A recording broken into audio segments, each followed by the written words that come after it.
Everybody, it is December 19th, 2024. I'm Dave Rubin. This is the Rubin Report. We are live streaming on Rumble, on YouTube, on Locals. We've got a post-game show at rubinreport.locals.com.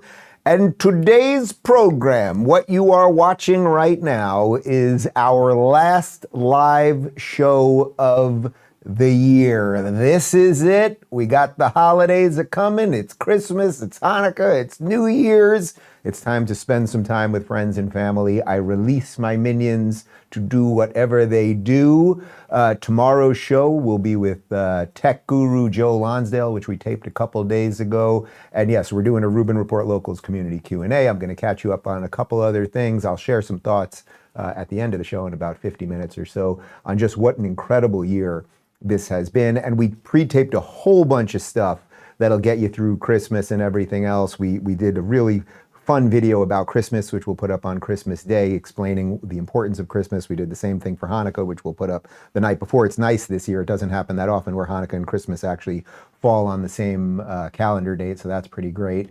And then we've got some silly viral stuff and some South Park stuff, which you guys love, and a bunch more. You know, if we don't put anything up during that week, you just get booted out of the algorithm.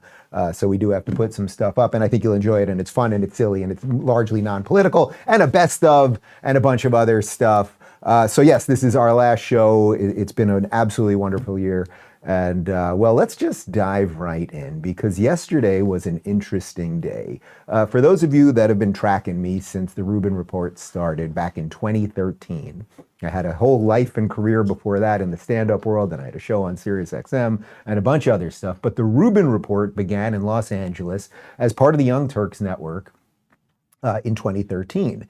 And then, of course, most of you know my political evolution, and I don't know that there's been anyone in the public eye that has been more honest and upfront about their evolving views and sitting down with people and changing their mind. And in many ways, that's really what put me on the map and why I left the left and all of those things. The cast of characters over at the Young Turks, once I left, were very bitter and angry that I left, and they've gone after me many times over the years, as you guys know watching this. I haven't really addressed any of that stuff. I've never gone after Anna Kasparian because she was a good friend of mine and I just didn't want to do that. Cenk, every now and again, I've gone after, but they've done endless amounts of videos after me and lying about me and just a whole bunch of stuff. Anyway, none of that really matters other than, as we addressed last week, Anna Kasparian, who's the co-host on the Young Turks, she seems to be waking up politically and now sort of coming around to, let's say, our side of things. And she was on Piers Morgan about a week ago and said that she might have been wrong about Dave Rubin. That's quite a concession when you've said so many, you know, really terrible things about somebody. So Piers had me on yesterday. So I was on with Piers for about 10 minutes, just the two of us, and then a panel with Cenk. We're going to show you some of that. But first, Piers asked me about the Anna admission about me, the concession about me, and just sort of my general philosophy about people who are waking up. And what do you do with a group of people who have maybe been wrong about the issues, who have said bad things, but seem to be coming around? And actually, this is sort of a perfect way to start the last live show of the year.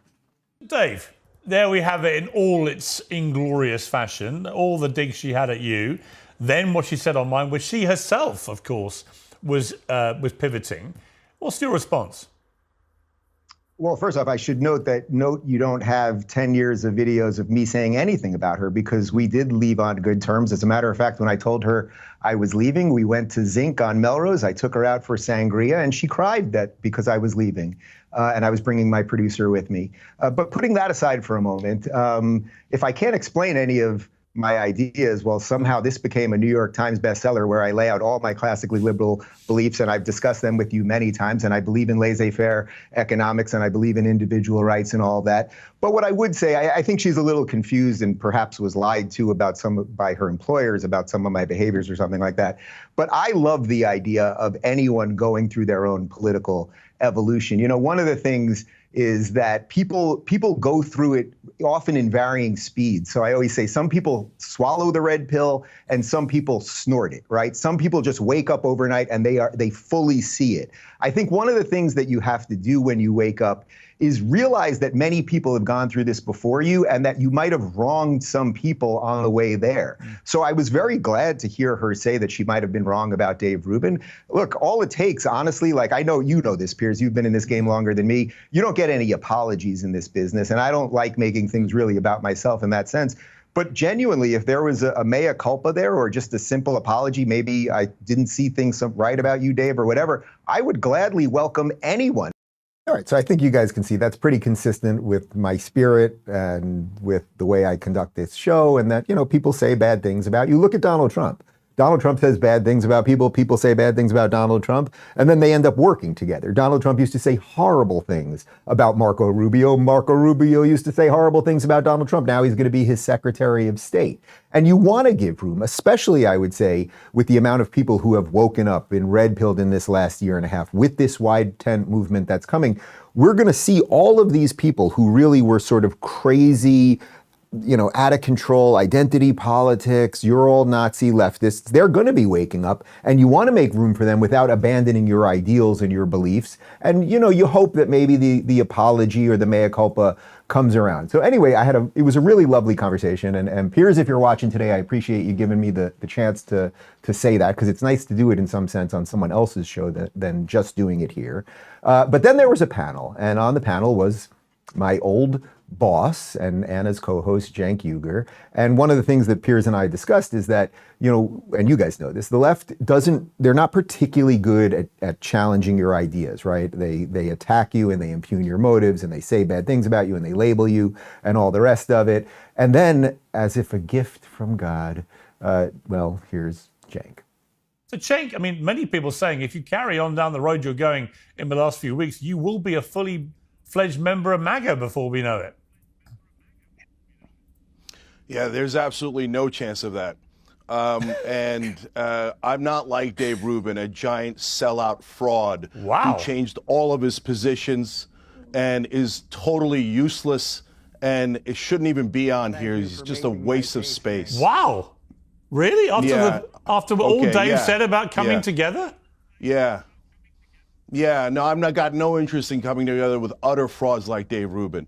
So, brother, you telling me that when you were on the Young Turks, you were Mr. Progressive and you agreed with us 100%. Now, all of a sudden, you agree with Trump 100%. You're not saying something nuanced like we are. Hey, you know, when the guy gets shot at and he puts his fist up, that's courageous. When he does the McDonald's photo op and it works fine, no problem, right? If he wants to cut the Pentagon, great. Those are progressive positions. Anti-corruption, progressive position. Anti-war, progressive position. But you change all of your ideology overnight and you expect us to believe that that's real? I don't think it's real at all. And I want an apology from you for all the crazy, outrageous lies that you told about the Young Turks. When is that going to happen, huh?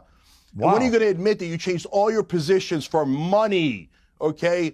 Well, what position do you still have that's in any way a so-called classic liberal? All right, so you got it. I'm a fraud. I'm sellout. I'm useless. I shouldn't be here. Utter fraud repeatedly. I did it for money. First off, it's not even worth addressing any of that, right? He's illustrating the point, right?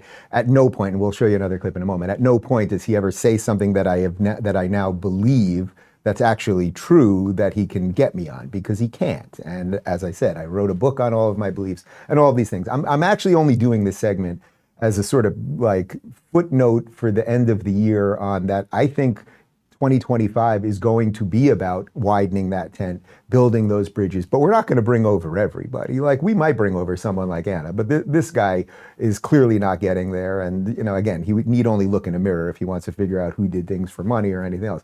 Imagine trying to be, when I was leaving the left around 2015, how the culture was so different. Try to think 9 years ago. And I happen to be gay. I don't make a big deal about it, but I'm gay in LA, a lefty. Yes, I sold out to be with the right wingers in 2014 and 15.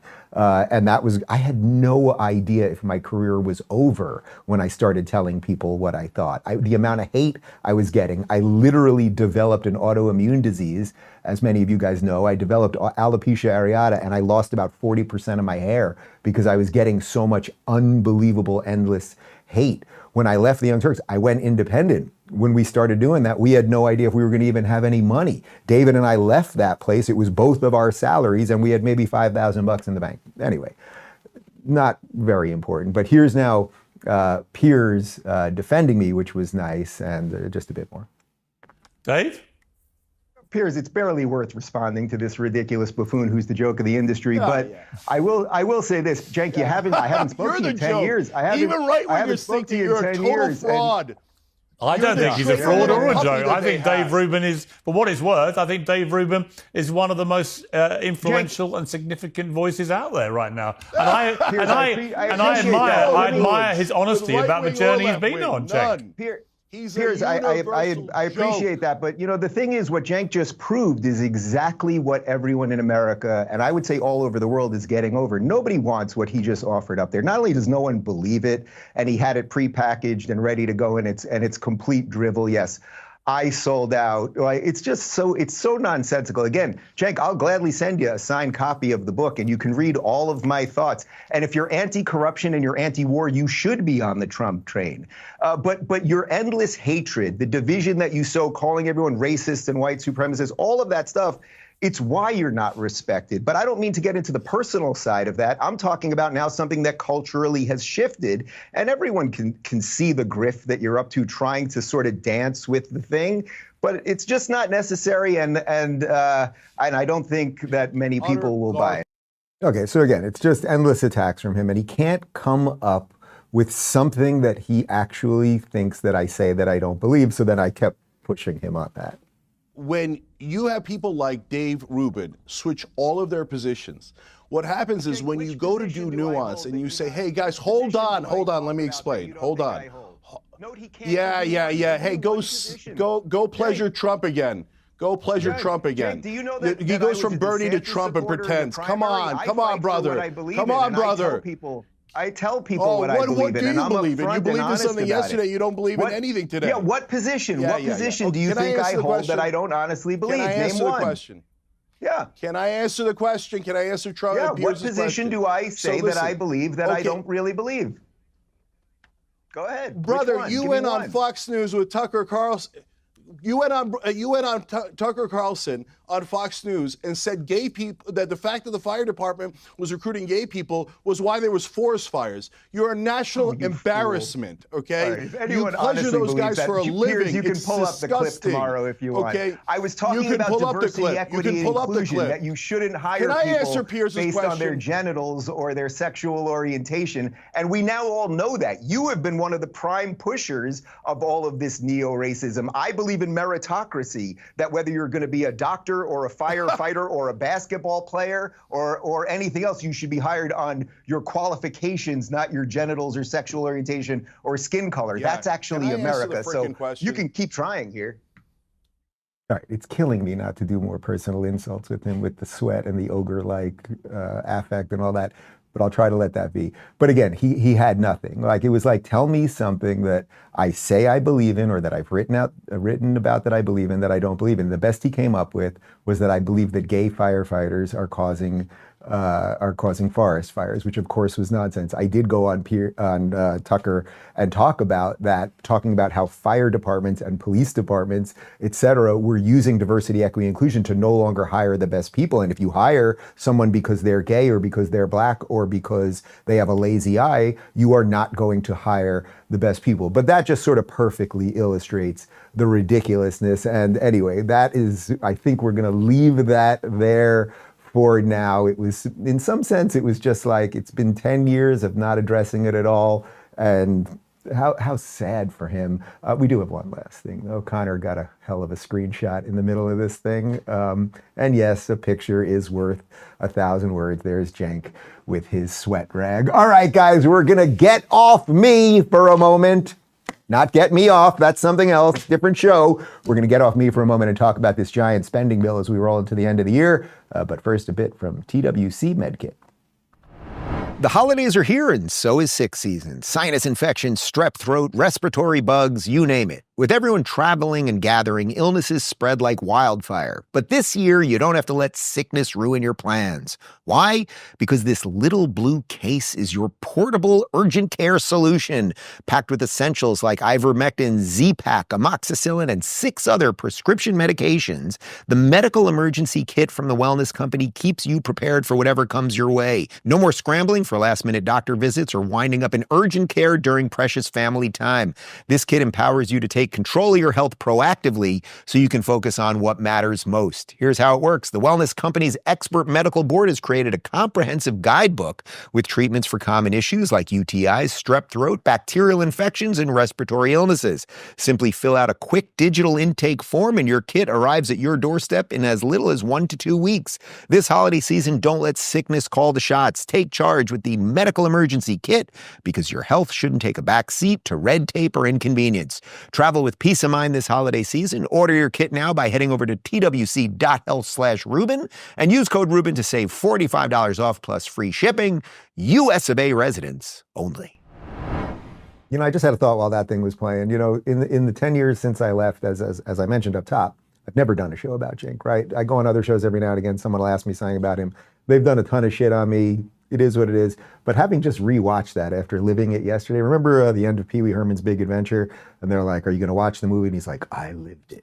That's what I feel like right now. I'm never going to ever address that man again. That's it. That's it. Like, Anna, you want to come around, or other people that are waking up, lefties, even if you've said some whatever crazy things about me, you want to come around, I'll welcome you. As I said to Piers, I'll be happy to sit down with Anna in here, one-on-one. She wants to do it on Skype. Piers we can do it in England, we can do it live, we can do it with Piers, moderator, whatever. I'll gladly do all that, but I don't think that person is worth addressing anymore. And that feels like something, that's a pre-Christmas gift that I'm giving myself this year. All right, so the big story in the country right now, because there are more important things than whatever it is that I just showed you there, is that they are trying to jam through, and they do this every year, right at the end of the year, as everyone's trying to wrap up and not pay attention, and you're starting to think about where you're going for the holidays and all family and all that stuff. They always try to jam through these giant spending bills right at the end. We go through this every single year, and it's one of the ways that the deep state, that the bureaucracy rolls us, right? Because everyone just sort of checks out this time of year, right? And that's literally why it's our last show today, because our last live show for the year, because people are doing other things, other perhaps more important things. So one of the things that's happening right now is the bill is getting banged up because Elon and a whole bunch of other people are tweeting about some of the nonsense that is in it. And check this out from Fox. Right now in the past 30 or 40 minutes here that they might try to pull this interim spending bill off the floor and maybe just go with a clean bill. Unclear what that means for disaster assistance. Here's what happened. A post on X by Elon Musk sent shockwaves through the Capitol. House Republicans were trying to see if they have enough votes to pass the spending bill in the next hour or two. Musk posted that anyone who votes yes should lose their office in 2 years, and lawmakers are scrambling. The tweets from Musk and others, has that complicated this? Well, I mean, I think that there's always a lot of interest in what's happening up here, and this is more than interest. They're telling people if they vote yes, they should be voted out. The social media world is a part of our politics, and I think members have to expect that. There are going to be a lot of hard votes in the next couple of years. A member of the House Republican leadership told Fox that Musk is not helping. The lawmaker added that Musk has bigger fish to fry than picking a fight with House Republicans. One source said the bill is now bleeding support from the GOP. When asked how many Democrats the GOP needs to pass the bill, a senior aide replied, quote, a lot. Lawmakers who had hurricanes devastate their districts are torn. All right, so basically what's happening here is we are seeing the bureaucracy, the machine, the deep state that always does this every year. We're now seeing the fruits of Donald Trump being elected even before he has taken office. Because by Elon tweeting about the nonsense, and we'll get to some of the pork and ridiculous spending in the bill. And you just know they just write crazy numbers out. Nobody reads the bill. The bill, Rand Paul always puts a picture. I think he put one on Twitter. Maybe we can grab it from Rand Paul's Twitter account. The bill is like this long. Literally not one senator has read it, and they sign it, or they do what Nancy Pelosi used to say, which is we have to sign the bill before we read it. So Elon and a whole bunch of other people on Twitter, now that Twitter is the media, have started to put pressure and be like, what is in this thing? Maybe we shouldn't just sign it. And now Mike Johnson, obviously Republican leader, is in a bit of trouble. So here's a bit more on what the spending bill includes, and then something from Thomas Massie. And as you know, Thomas Massie, who I've had on the show many times, he is really, I would say, the number one libertarian in Congress. Rand Paul, number one libertarian in the Senate. But Massie is a guy who wants to cut spending, period. That's what he's there for. And you'll see how this is connected to Johnson's future, which is tenuous at best. Now, the bill has about $100 billion in disaster relief, nearly $30 billion to restock FEMA's coffers, and there are lots of health care provisions. Jamming everything together in one bill means some Republicans will not support Mike Johnson for Speaker in January. Have any other of your colleagues said that they're not voting for Johnson? Any expressed? I've talked to a few, who don't seem like they're going to vote for him. You have to ask them. I'm not going to betray anybody's position. Will you just vote president, or will you vote someone else's? I'll vote for somebody else. Now, Johnson can only lose one vote and still win the Speaker's race on January 3rd. Some Republicans ask how things are different with a spending bill like this under Johnson than former House Speaker Kevin McCarthy. The funding deadline is Friday night. All right, so there's a whole bunch of interesting political things here because as you guys remember, or as you may remember, Thomas Massie and Chip Roy, who are really the two big libertarian guys in Congress, they wanted to keep Kevin McCarthy when he was the Republican leader. It was the Trump crew who really brought in Mike Johnson, and now it's the Trump crew who's pissed at Mike Johnson. Why are they pissed at Mike Johnson? They're pissed at him because instead of just doing separate bills for all of these things, if you think that whatever it is, you think that the FEMA funding is that important, or you think that the healthcare funding is that important, or whatever it is, that we want to make sure Pakistani lesbians are eating, a certain amount of chicken per day, it's like, do these things separately. People are sick of these giant omnibus spending bills that they know no one reads, that we jam through it at the end of the year. So we have a bit more on that from the Daily Wire. House Speaker Mike Johnson's spending deal to keep the government open was sunk by Republicans on Wednesday after a pressure campaign from President-elect Donald Trump and Elon Musk. The Washington Post reported that the deal was officially dead and that Johnson has not outlined what his backup plan is, as those close to the situation indicate that it was not clear what will happen next.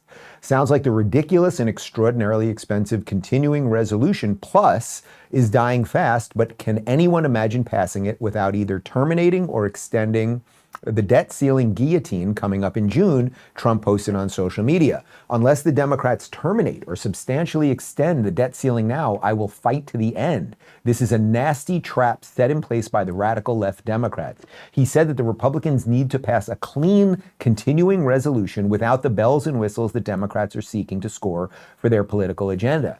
Any Republican that would be so stupid as to do this should and will be primaried, Trump said, of any Republican who votes for the bill. Everything should be done and fully negotiated prior to my taking office on January 20th, 2025. Musk posted on X that this terrible bill was now dead after representatives heard backlash from constituents. If the bill is not passed, non-essential government functions would begin shutting down at 12:01 a.m. on Saturday. Now, first off, let me just say, as it pertains to a government shutdown, or at least a temporary government shutdown, particularly this time of year, let's give it a go. You know what I mean? Like, I think we're going to be okay. The government does need to do some things, but not all of the stuff that it's been doing. So I'm not threatened by the threat of the government shutdown. That's number one. Number two, what this really is about now is directly connected to what this whole last year has been about, which is the rise of we, the people, because we can express ourselves now on alt media, particularly X, Twitter. There is a rise of the people who are now having their voices heard. And then when Elon, because he is so influential right now, when he shares like, oh, maybe we shouldn't have these crazy spending bills, then more and more people are suddenly waking up to it. So there is an unbelievable sea change happening right now, and Donald Trump is absolutely right. Why would you concede anything to the Democrats or the squishy Republicans right now who may want to push all of this spending in when Donald Trump was elected on draining the swamp, bringing in Doge and everything else? We've got a tweet here from Elon Musk. He said, "Your elected representatives have heard you, and now the terrible bill is dead. The voice of the people has triumphed. Vox populi, vox Dei." So we are in an interesting moment right now, and I want to connect that to something else, because as we are perhaps seeing, just as the year is wrapping up, the real beginnings of change that we've all wanted, it's not just happening in the government, but it's also happening in our corporations. Check this out from Leading Report, breaking. American Airlines to end DEI employment practices per America First Legal. Highlighted portions. American Airlines understands that OFCCP regulations do not permit quotas, preferences, or set-asides. American Airlines agrees that placement goals under Executive Order 11246, utilization goals under Section 503 of the Rehabilitation Act of 1973 as amended, and hiring benchmarks under the Vietnam-era Veterans Readjustment Act of 1974 amended, are not to be interpreted as a ceiling or floor for the employment of particular groups of persons. American Airlines will assess its employment practices and take appropriate measures to address identified problem areas and remedy any unlawful discrimination. My God, that was literally the point I was making in the previous clip about gay firefighters. You shouldn't care if your firefighter is a dude who sleeps with a dude, but that's not why he should get the job. And you shouldn't care if your pilot is a woman who enjoys the punani. That's just fine, but do it on your own time, and that's why you don't get the job because of that. I think that's the first time I've ever said punani on the show. Is that a demonetization word? Do we know about punani? Is punani Italian for the JJ? Yeah. I did not know that. I thought it was just, I'll be damned. See, we're learning things at the end of the year. But of course we all know this, right? And it also just goes to show, it just goes to show that the entire DEI project, the entire woke project, it was all BS. It was all nonsense. No one thought it was right. It largely brought in so many unqualified people for all of the wrong reasons. And now, thankfully, the culture is changing and corporations are eliminating that nonsense. Not that there's anything wrong with gay firefighters. I feel like there's a lot of gay guys who love, but was one of the Village people a firefighter? I said that on the show yesterday on the Piers Morgan show. Can you pull up an image? Can we get an image of the, we'll get an image during the Q&A of the Village people. There was a cop and Native American. Was there a firefighter? We'll get to that in just a minute. All right. Let's also jump over to something else that I've talked a bit about in the last week or so, which is Eric Adams, who's having that political evolution himself. Again, you don't just forget all the things he did, but he does seem to be waking up, and it seems to be somewhat authentic. And here he is explaining maybe why he got some of this stuff wrong as it pertains to New York City being a sanctuary city.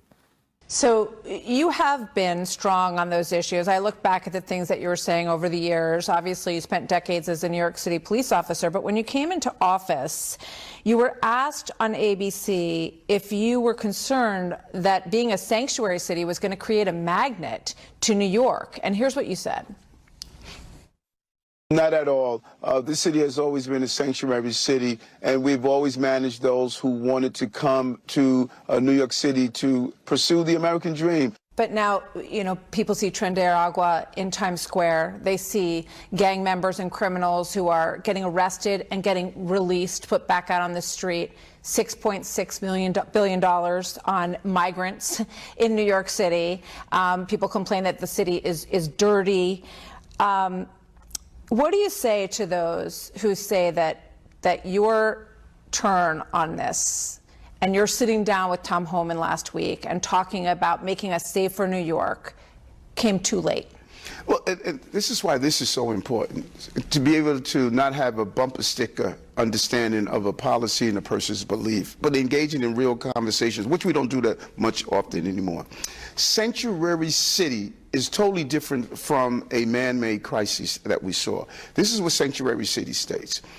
If you're in this city and you are paying taxes, you buy a loaf of bread, you pay taxes, those are your tax dollars. You have a right to the services of the city. You have a right to the police officers. You should not be fearful to put your children in school and get health care. That's what a sanctuary city is. What a sanctuary city is not is having an unsecure border and allowing gang members to come in, paroling people into the country where you're telling them you can't work for 6 months or a year, and you have to be dependent on the local cities to take care of you.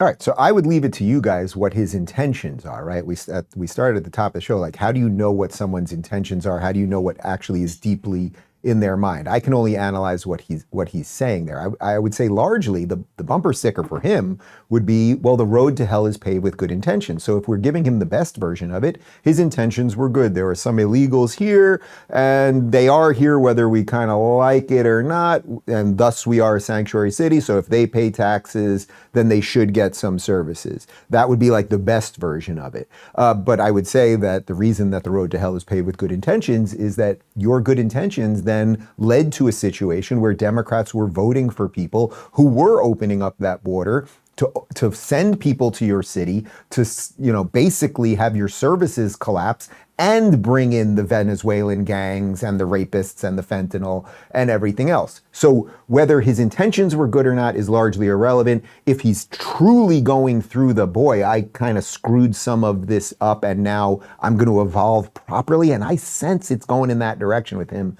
then I think we can work with that. One of the people who is not evolving properly and who is really, you know, when you have the long list of just like the worst Democrats around, is New York Mayor Kathy Hochul, who was unbelievably horrible during COVID. She's just allowed criminality across the state. New York City, or New York itself, not just New York City, New York has a massive budget problem and everything else. She was at a press conference yesterday, and check out this question and her, I don't know, I guess we'd say lack of answer. Say a lot of things with statistics, and I see the percentage that crime is down 42% since 2021. But if you look back to pre-pandemic, and I know you like to say that overall crime is down 12% since the pandemic, but murders are up 200%, felony assault is up 55%, and burglary is up 140%. So are you saying that this is progress? Are you talking about statewide, city, or subway? No, crime in the transit system. I'm sorry, Governor. Yes, crime in the subway system. Okay, you want to answer that?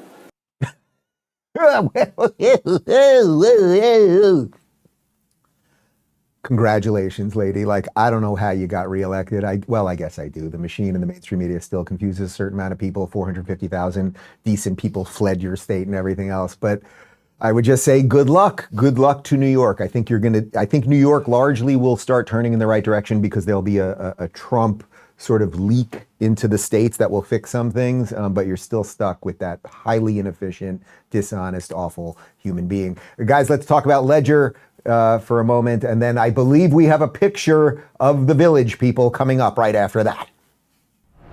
In a world where our digital lives are under constant threat, it's more important than ever to take control of our own security. That's where Ledger comes in. Ledger has been the leading name in hardware wallets for 10 years, trusted by 7 million users, and securing 20% of the world's digital assets. Their new devices, Ledger Stacks and Ledger Flex, are a game changer with secure touchscreens that make managing your crypto and logins easier and safer than ever. With Ledger, you're not just buying a wallet, you're investing in your own digital sovereignty. Protect your crypto from hackers and scammers and take control of your financial future. Plus, the Ledger Security Key app offers a powerful alternative to traditional passwords, giving you an extra layer of protection for all your online accounts. Secure your digital future today. Buy your Ledger device now at shop.ledger.com/Rubin. Take charge of your digital security with Ledger.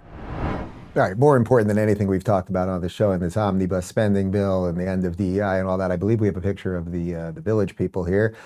Those are the Village people, so it looks like you have sort of like a cowboy and a construction worker and an Indian and a cop, and what would you call that guy? He's a biker. And what appears to be like a sort of a Latin, I don't know, like looks like one of the guys from Bananas when Woody Allen was in Bananas. apparently, I'm being told by Connor right now that the only straight guy in this entire group, you're saying was the black guy, but there are two black guys there. Which one? The cop. The cop was the only straight guy. Now, of course, the Village People sang YMCA, which is now the theme song, really, of the country. And if you really listen to the words, I always think, has Donald Trump listened to the words? But anyway, putting all of that aside, there is no firefighter. There's no firefighter in the Village People. Okay, see you next year.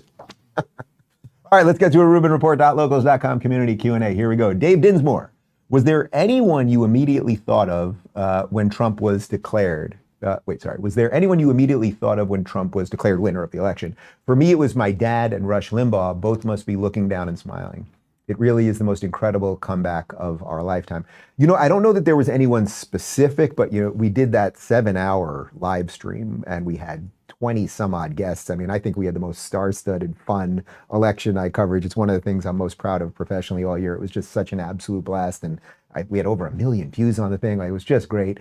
But really more than anything else, when it was finally declared, you know, I had Ben Shapiro on at about 12:30 a.m. and it was not declared yet, but Ben was saying it's over, it's over, it's over. And I just, because I have so little faith in the system and the machine and all that stuff, I was just like, until it's said across the board, yes, for hours we were like, oh, this is looking good and looking good and looking good. But I was like, oh, pipe burst, Pennsylvania, like what the hell is going to be the thing? So more than anything else, it's not that I thought of anyone. I just had such absolute relief. It was relief. And also having sat in the chair basically for 7 hours and interviewed all the people, and we were playing video games and all this stuff, like it was a lot. It was like an adrenaline rush and everything else.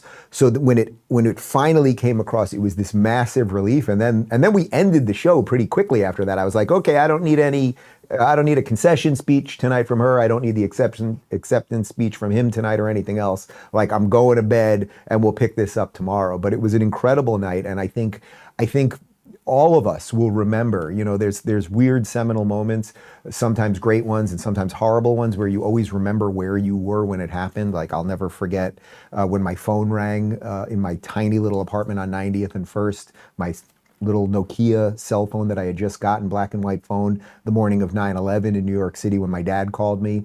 And he was also in the city saying what happened, that one tower, or one plane had hit a tower, and then a minute later another one hit. Like, I think we'll all remember where we were when Trump was elected president, because it is the restoration of America, and it's coming, and it's here, and we got to strengthen it and run with it, and it's going to be a great year coming up. Wanzel says, Mr. Rubin, if President Biden is not competent to stand trial for his confidential papers trial, how can we overturn his spending and pardons? You know, it's an interesting question because, well, first off, I don't think they're not going to put him up for trial. No matter what Donald Trump, and this is, they make everybody feel fearful of everything. Donald Trump is going to sick the Department of Justice on everybody. I don't think they're going to do a lot of that, actually. Even though it was the Biden Department of Justice that was going after Trump, I actually don't think that that's what most people want. Do I think we should be looking into all of the things that happened at HHS and NIH and everything else, and figure out which bureaucratic, which leaders of the bureaucracy were doing terrible things like Anthony Fauci? Absolutely.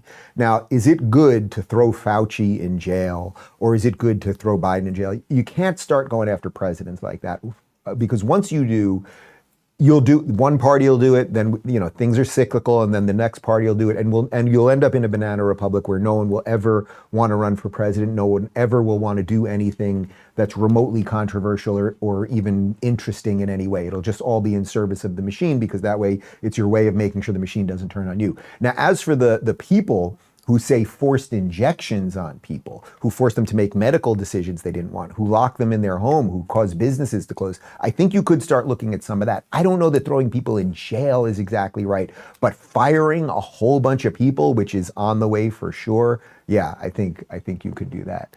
Drunquist says, my family and I are coming to Miami the week of January 5th for vacation. Awesome. What restaurant would you recommend we go to while we're there? Must have non-seafood options, as my wife and daughter unfortunately won't eat that. Also, just watch Piers Morgan's latest, and the way you handled Cenk was beautiful. Thank you for that. My favorite spot in Miami right now is in Coconut Grove. It's called Coco, K-O-K-O, and it's a Mexican joint. They've got about 300 or 400 tequilas. And the vibe is great. The aesthetic is great. I went there a couple days ago with some friends. They've got big tomahawks if you want something a little more traditional, but if you like Mexican, the tacos are great. The guac is great. And it's always packed and it's fun. So try that. But walk around. Coconut Grove is like one of the most underrated areas maybe all of the country. It's safe and it's clean. It's fully walkable. There's a great, what's the Greek restaurant over there called? Meraki. There's a Greek restaurant that's over there. There's tons of great stuff. What's the Italian place in the? They won't like it because it's seafood, but it's Sapore di Mare. What is it? Sapore di Mare. Sapore di Mare? Sapore di Mare. Sapore di Mare. I might be saying that slightly wrong, although that one's seafood. But there's just great restaurants there, and the vibe is great. And again, it's like safe and clean and just really, really nice. Oh, and speaking of tequila, we posted for the locals, people. I'm not going to put it on YouTube, and I'm not putting it on Twitter or anywhere else. Our tequila is coming out of the barrels today. I posted a video of it. It's being put in the bottles today. I'm super psyched. It will be for sale, I think, first week of January. We're going to have special deals for the locals members. We're going to sign some things and a whole bunch more, but it's going into the bottles today. I saw it on the assembly line, and they're hand doing the caps, and I'm incredibly excited to share that with you guys soon.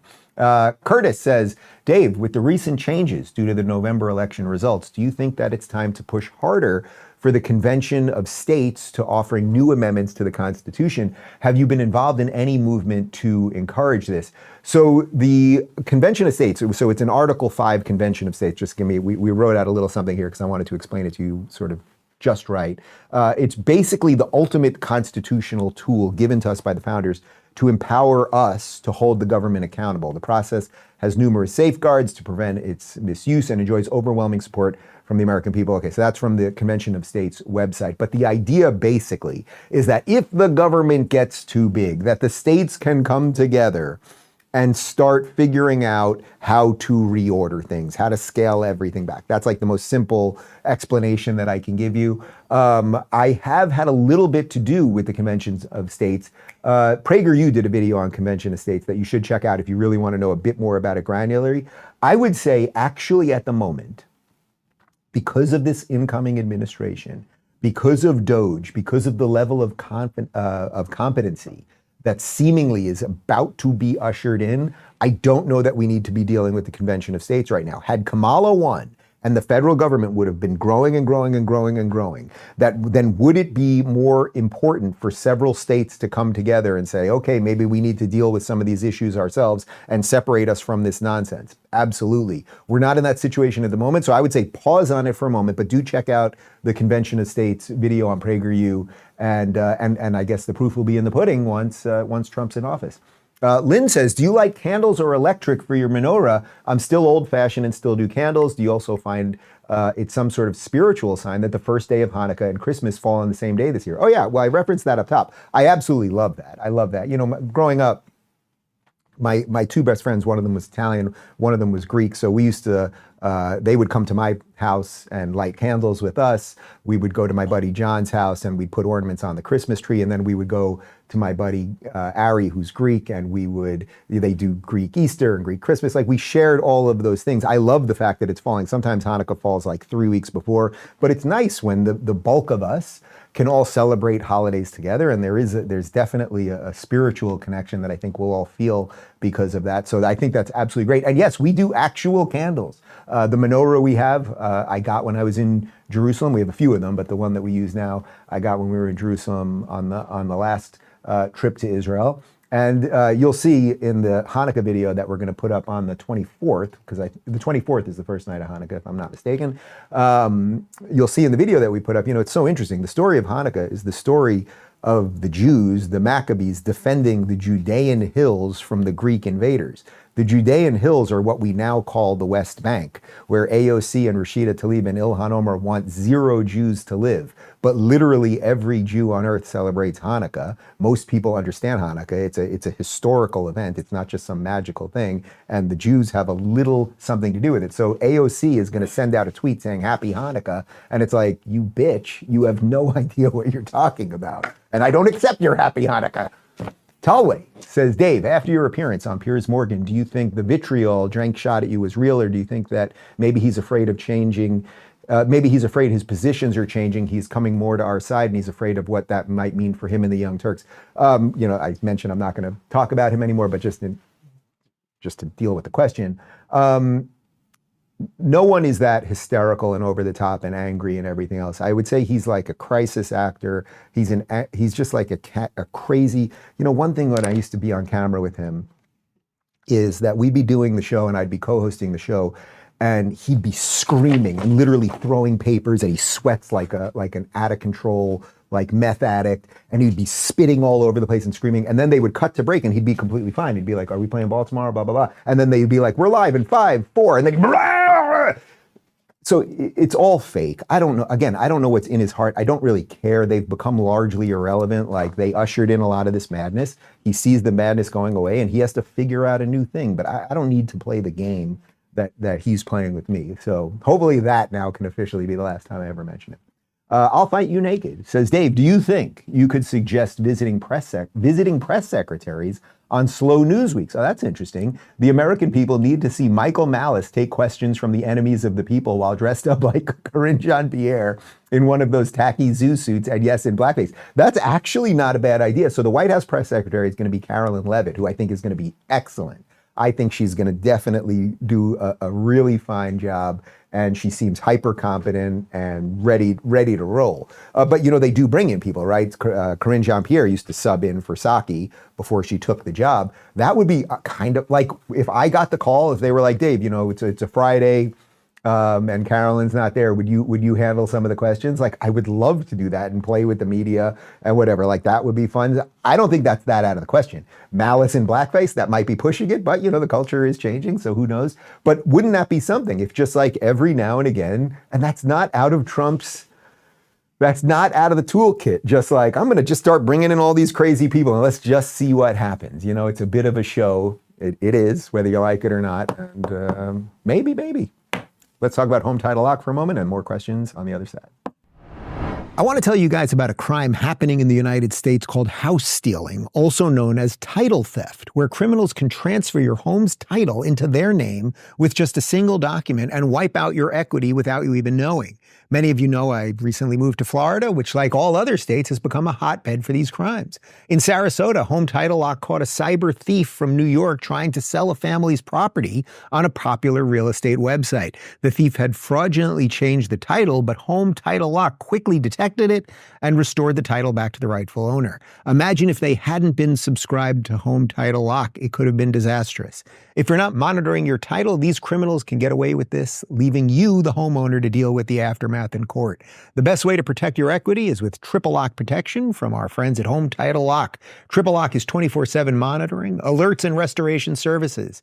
Sign up today by going to HomeTitleLock.com and the promo code Rubin, and you'll get the first 30 days of triple lock protection absolutely free and a complete title scan of your home's title so you can make sure your home hasn't already been compromised. That's 30 days free and a title report for using the promo code Rubin at HomeTitleLock.com. All right, Vinay says, the UK seems to be going down the drain. Can we make our Keir Starmer the next U.S. governor after Trudeau to make it the 52nd state of the USA?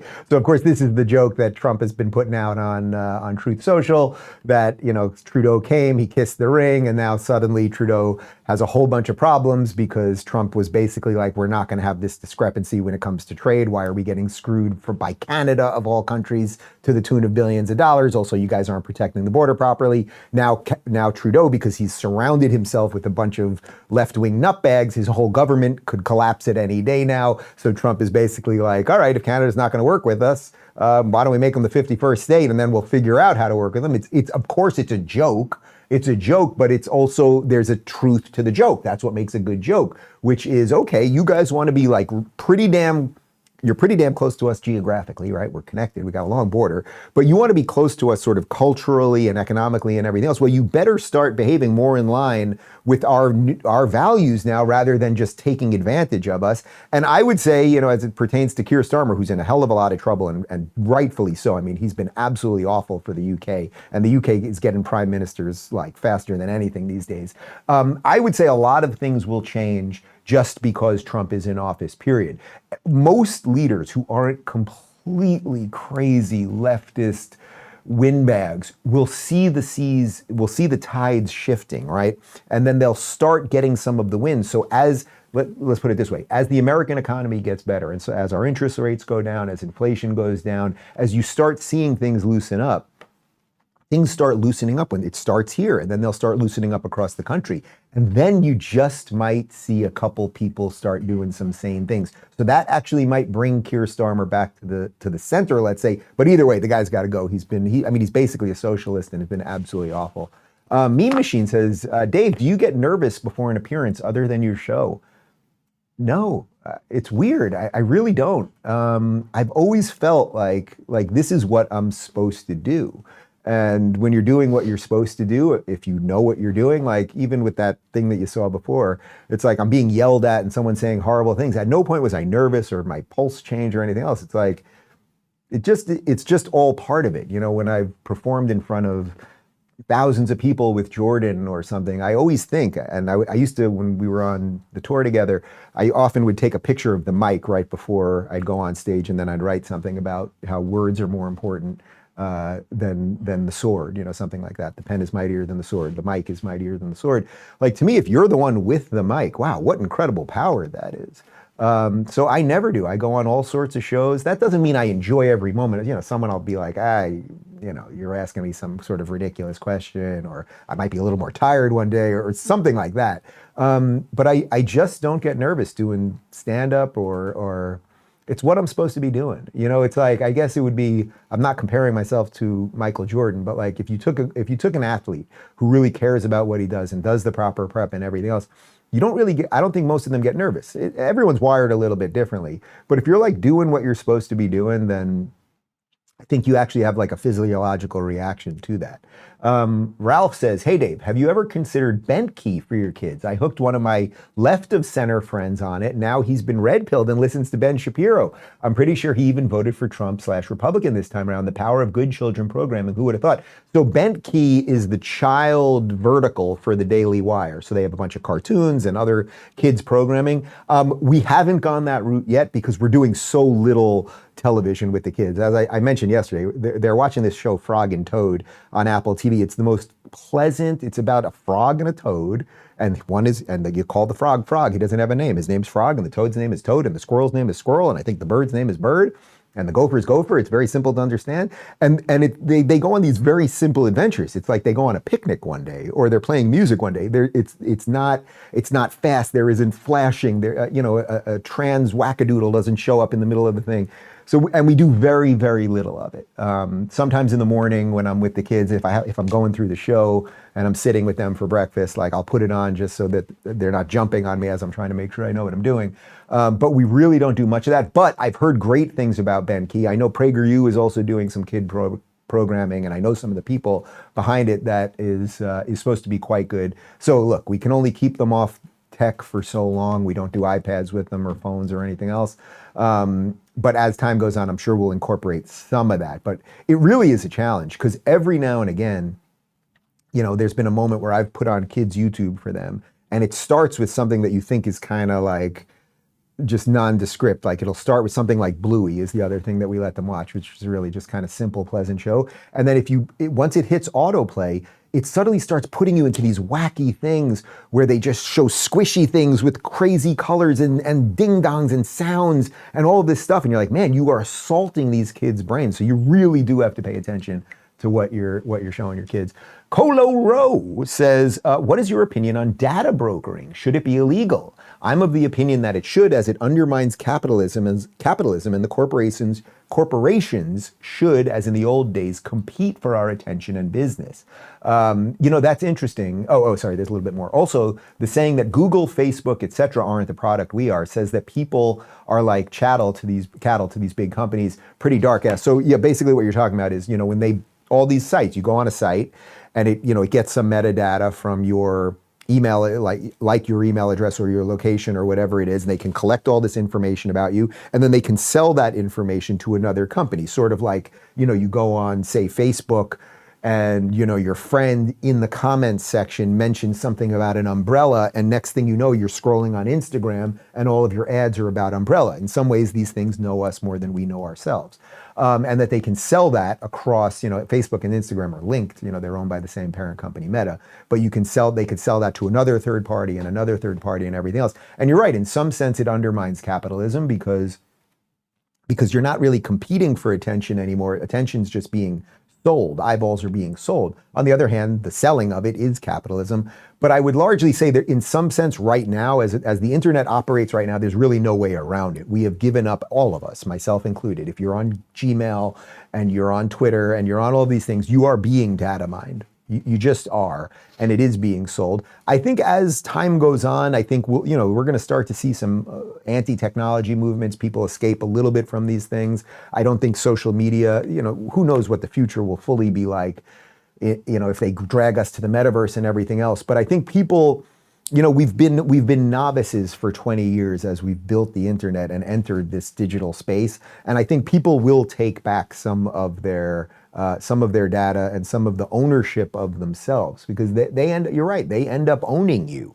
We're giving this to you for free. Well, nothing's free. Shelley says, Dave, first, thank you for your incredible education that was focused on daily events. The sit-down interviews that you conduct were terrific. Which one of the sit-down interviews were your favorite for 2024? Well, thank you for that.